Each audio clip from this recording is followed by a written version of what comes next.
how to set date and time on Samsung Smart TV.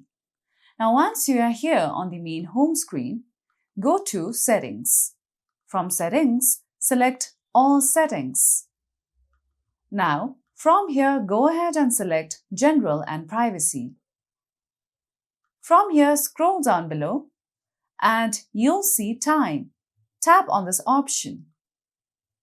Now, from here, if you tap on Clock Mode, if you have set it to Auto, make sure you choose the option of Manual in order to set date and time according to your time zone and region.